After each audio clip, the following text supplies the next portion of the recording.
Oui, je suis vraiment très inquiet donc sur et la stratégie de Renault.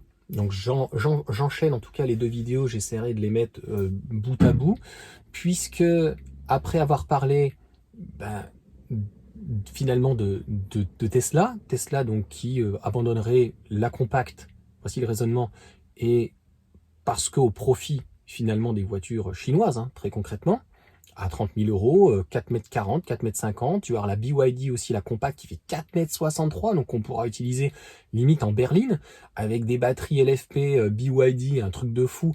Mais donc ça devrait être à combien? Bah, une Silhouette, c'est aux alentours des 40 000, donc tu imagines que tu vas être à 35, 30 000. Donc je pense qu'Elon Musk a compris que clairement, c'était plié, et essaye de passer le gap avec des robots taxis ou quoi que ce soit, et puis de faire autre chose, et on va dire de se diversifier. Aujourd'hui, nos constructeurs, bah, Peugeot, c'est fini les moulins, c'est fini les vélos, c'est fini les petits trucs. Même si pour moi, le groupe Stellantis joue vraiment, comme j'ai expliqué dans l'autre vidéo, clairement double jeu. Donc si tu vas aller voir l'autre vidéo, elle est juste normalement, elle sera juste un petit peu avant. Je parle à la base de Tesla et pour la compacte. Et là, Renault nous sort la R5 prix moyen 33 000 euros, parce qu'à 28 000 euros, tu as 40 kWh. Je peux te dire que c'est pas une voiture extrêmement polyvalente et tu vas pas pouvoir remplacer ta Clio avec laquelle tu pars peut-être en vacances. Tu comprends? C'est pas possible. Ou tu vas mettre 4 heures de plus. Faut être réaliste à un moment donné. Non, non, c'est non. Donc là, c'est du buzz pour le moment, mais ça va finir en bad buzz. Donc, là, on nous propose la R4, et tout le monde de toute façon est unanime, bah, à 28 000 la R5, la R4 va être en prix de départ aux alentours des 30 000. Sauf qu'avec 120 chevaux et 40 kWh pareil, un véhicule qui est encore plus entre guillemets en parpaing, mais bon, c'est le rotor bobiné, c'est tout ça qui fait que le véhicule consomme. Tu vas faire quoi avec une batterie NMC que tu dois recharger à 80% tout le temps? Donc c'est-à-dire avec une utilisation de 30 kWh à 150 km, tu as une autonomie, ouais, un 20-80, 120 km, 130. Donc c'est un véhicule où tu vas rester en ville. Mais il faut le savoir. Et je suis persuadé qu'il y a des personnes qui vont acheter en disant, ah, elle est super, elle est géniale. Alors, clairement, je ne comprends pas, je ne dis pas que c'est une erreur, mais je ne comprends pas la stratégie de Renault. La R5 n'a pas de coffre électrique, la R4 a un coffre électrique et normalement donc va avoir le one pedal, donc ça devrait peut-être re-arriver puisque je crois que c'était dans la Nissan Leaf. Et donc la preuve qu'ils ont rétro-pédalé. Je ne sais pas pourquoi. Non, il n'y a pas de mauvais jeu de mots. Et même la Mégane, si tu veux, n'a pas de coffre électrique. Alors, je dis pas que c'est bien ou pas bien, mais si tu devais enlever le bonus, ben, une Mégane aux alentours des 38-42 000, on est en concurrence directe avec par exemple une Smart. Ah oui, elle vient encore de Chine. Mais à un moment donné, il n'y aura plus d'excuses quand les usines chinoises s'implanteront en Europe, comme on fait donc nos constructeurs, et que là, le game sera plié. Et qui feront de l'assemblage comme en fait on fait en France essentiellement. Parce que la batterie, encore une fois, elle n'est pas fabriquée en France, ou en tout cas certaines, comme la R5 hein, ou d'autres, mais il y en a beaucoup qui ne sont pas fabriquées en France. Il y a beaucoup de pièces qui ne sont pas fabriquées en France, donc à un moment donné, en fait, c'est encore une fois le serpent qui se mord la queue. Donc, moi, je comprends pas. Et cette R4, je vois pas comment, en fait, ça va démocratiser la voiture électrique, dans la mesure où le haut du panier. Donc, la R5, on parle même pas de la finition ultra haute ou d'une Alpine, on parle pas de la Roland-Garros, on parle d'une grossièrement iconique, hein, un véhicule bien optionné. Pour une chinoise, c'est le minimum. D'accord? Donc, ferme-la, honnêtement. C'est le minimum, hein. C'est pas la folie, hein. Il n'y a même pas de cuir, hein, ce prix-là. Hein. Tu vois, tu as un véhicule, t'as à peine, je sais même pas si tu as les sièges chauffants dessus. Tu vois ce que je veux dire? Donc, calme-toi. Hein. Tu vois la C10 avec son super cuir et tout machin, très joli, avec son verre anglais. Ils vont tout raser. 35 000. Donc, obligatoirement, une R4 sans remise, sans rien, ça va être 37, 38, 39. Tu vas le rejeter, tu vas lui rajouter une peinture. Tu vas lui rajouter une ou deux options éventuellement, plus les frais d'immatriculation, il y a tout de suite pour 500 000 euros, plus le CAL, et ben tu vas arriver à 40 000. Oui, j'exagère. Le but, c'est d'exagérer le trait pour dire une R4, donc 4 mètres 13, ou je sais plus combien elle fait, ou 4 mètres 16, enfin bref, tu m'as compris, un peu plus de 4 mètres, une équivalence à l'Alfa Romeo donc Junior, donc un mini SUV, voilà, donc 40 000 euros. Et quelque chose de pas polyvalent. 52 kWh, une charge vraiment merdique. Oui, c'est merdique, parce que quand tu es obligé de t'arrêter toutes les heures Et que si tu as envie de faire 5 heures, on va dire ouais, mais c'est pas le but d'une voiture comme ça. Ben oui, mais il y a beaucoup de personnes qui n'ont pas forcément les moyens, qui achètent quand même des voitures neuves et qui les achètent pour avoir un minimum de polyvalence, qui veulent de temps en temps pouvoir partir à 300 km, qui veulent éventuellement aller voir de la famille. Bah qui part? Ah bah personne ne part. Ok, alors je me tais dans ces cas. Donc ça ne peut pas être une voiture principale. Donc soit tu pars en train, soit tu pars en avion, soit tu pars en covoiturage, ou tu fais comme tu veux, mais ça ne peut pas être une voiture principale. Ça ne peut pas être un véhicule où tu vas rouler 10 à 20 000 km par an. C'est une voiture qui n'est pas familiale non plus. Tu mets pas d'enfant derrière, en tout cas pas plus de 10 ans. Honnêtement, j'avais vu la place et tout, je parle même pas du coffre, hein. Je te parle à l'arrière. Autant prendre dans ces cas-là une C3 Aircross qui te fait en 7 places et t'as plus de place à l'arrière. Il n'y a pas de polyvalence. C'est une citadine stricte fait pour tourner sur 100 km. C'est tout. Mais même ma Mégane, hein, c'est vraiment limite. C'est limite. Tu peux pas te permettre d'attendre 30 minutes toutes les heures. Alors au bout d'une heure, tu t'arrêtes, après tu recharges. En plus, tu vas perdre du temps, bien sûr, à éventuellement sortir. Et si tu es sur l'autoroute, bah, tu vas te faire déchirer à 50 ou 60 centimes pour un véhicule qui consomme beaucoup. C'est ça le problème. Donc ça doit être léger, 1 tonne 4, 1 tonne 5, 1 tonne 6. Mais au final, le rendement, il est au niveau de la consommation très très mauvais. Donc, voilà pour cette vidéo. Je peux peut-être me tromper, mais quand je vois les commentaires que j'ai, et des fois ils ont tout à fait raison, une citadine en fait à 40 000 euros, eh bien, quels sont les choix? Ils sont pléthores. Ah oui, ça sera peut-être pas forcément français-européen. Ah oui, je suis désolé. Voilà, ça sera pas Fisker non plus. Ouais. Donc, il y a du choix. Donc, BYD, MG, toutes les marques, bien sûr, chinoises. Et puis, quand il y aura plus de bonus, bah, tu peux avoir une Model 3. Alors, il y en a qui vont dire, oui, mais c'est pas fait pour la ville.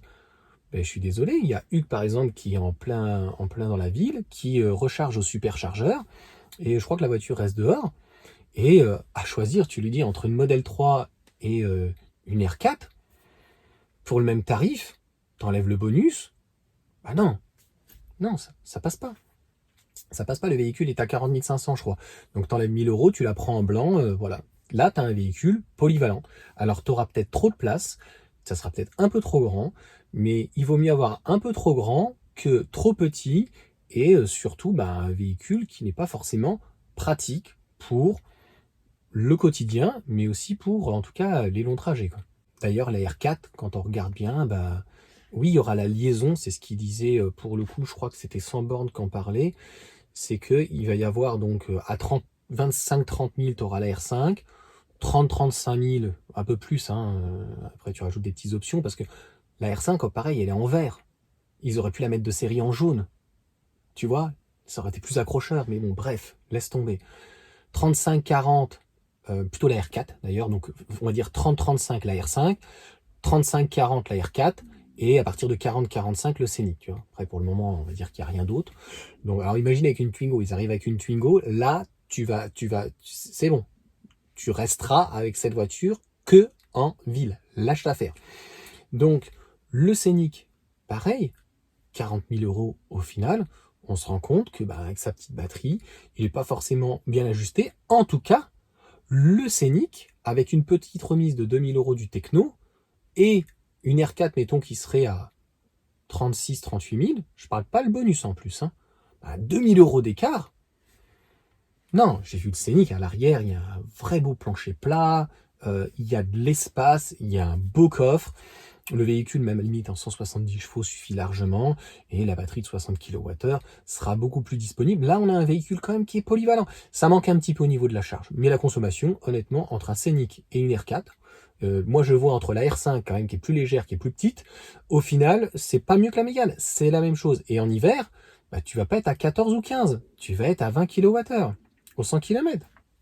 Donc, c'est fou. C'est fou de se dire que un petit moyen SUV, entre 35 et 45 000 euros, demain un bonus à 3 000, demain un bonus, et encore demain un bonus à 0, si Renault ne baisse pas ses prix, parce que Stellantis, ils s'en foutent, ils ont derrière Leapmotor. Leapmotor va concurrencer Renault, tu crois quoi? Va voir le Leapmotor, va voir le C10. 35-40 000, tu vas voir la BYD. la compacte.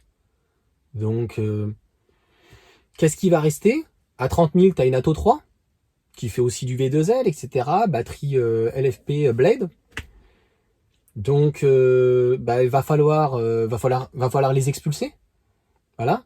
Est-ce que l'Union européenne, au-delà de mettre des taxes, des frais de douane, etc., compte expulser les constructeurs chinois pour concurrence déloyale, peut-être? Je ne sais pas. Bon, non, soyons sérieux. Et j'ai fait aussi une autre vidéo où je parlais du Nissan, où étant donné qu'il est fabriqué au Japon, il n'a pas de surtaxe, mais il a quand même toutes les taxes douanières, etc., la TVA, l'importation et tout. Et ils arrivent à le remiser à 33 300. Donc pratiquement 34 000 à l'extrême. C'est, même si la batterie, c'est une CATL qui est peut-être un petit peu moins chère qu'LG, le véhicule est un peu plus grand en plus qu'un Scénic. Donc ça prouve bien qu'au final, malheureusement, le Scénic est trop cher. Donc pour toute la gamme Renault, mais c'est pareil pour Stellantis, sauf que Stellantis, ils ont Leapmotor derrière. Et ils comptent se gaver là-dessus, tu comprends? C'est comme un cheval de Troie. Sauf qu'ils ont 51% à l'international, donc ils vont pouvoir maîtriser la marque. Et c'est eux qui vont distribuer. C'est là où c'est fort. Renault, ils n'ont pas Dacia pour le moment. Donc comment ils vont faire pour vendre leurs véhicules qui sont, à mon sens, 5 000 € trop chers? Mais c'est comme Stellantis, voilà, la 208, à un moment donné, une citadine, c'est maximum entre 25 et 30 000. Une compacte, 30-35 maximum. Et un SUV comme un 3008 haute, ça aurait dû être 35-40, tu vois, pas plus de 40, 42 max, sans bonus, tu vois, plus de bonus, c'est fini. Non, on est à 45, 49. En Belgique, le Scénic full option, il est à 52 000 €. Et je te parle même pas des marques allemandes, hein. Je te parle pas de BMW, qui a des très bons leasing, mais Mercedes ou Audi. Donc c'est pour ça qu'à un moment donné, Volkswagen est obligé de brader, parce que sinon, l'usine elle ferme. L'usine elle ferme. Mais c'est pareil pour le thermique.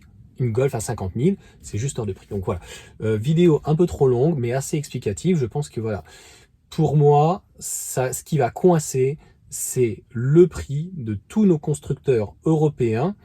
Donc, quelle solution ils ont? A priori, aucune face aux constructeurs chinois. Et je pense que Tesla l'a très bien compris. Et voilà, passe à autre chose parce que ils vont pas pouvoir rivaliser. Tu pourras pas rivaliser avec une Leapmotor B10 par exemple. Mais tu pourras pas rivaliser non plus avec une BYD compacte. Donc, il va y avoir l'année prochaine des chinoises de 4,30 m à 4,50 m en SUV ou en berline ou en compact à 30 000 balles. Il y a déjà d'ailleurs la MG4 et il y en a beaucoup encore, oui, qui sont sceptiques. Mais à un moment donné, le scepticisme, tu vois, ça va pas durer très longtemps. C'est d'excellentes voitures, mais c'est vrai qu'on voit plus des Atto 3 que des Seal. On n'en voit pas tant que ça actuellement. Mais ça va dépendre de la volonté de l'Union européenne, mais je ne vois pas ce qu'ils peuvent faire plus en tout cas, et de la volonté des constructeurs chinois. Mais on voit la volonté actuelle des constructeurs chinois, c'est de baisser les prix, d'inonder le marché et de venir avec des usines d'ici 1, 2, 3 ans maximum, de racheter des usines ou carrément construire et clairement d'inonder le marché en fait avec des produits en termes de rapport qualité-prix qui, en fait, pour moins cher, tu auras plus grand et mieux optionné et mieux. Et le SAV, il va suivre. Franchement, faut pas croire que c'est mieux, en tout cas, ailleurs. Il suffit de voir le groupe Stellantis. Franchement, leur moteur ou autre, c'est juste une catastrophe. Et même chez Renault, c'est pas mieux. Moi, j'ai un problème d'humidité dans la voiture, ils ne savent pas. Et le problème de rater, j'ai des à-coups comme ça et tout à bas régime, ils ne savent pas. Donc, en gros, t'es comme ça, là, une main devant, une main derrière. Allez, ciao à tous.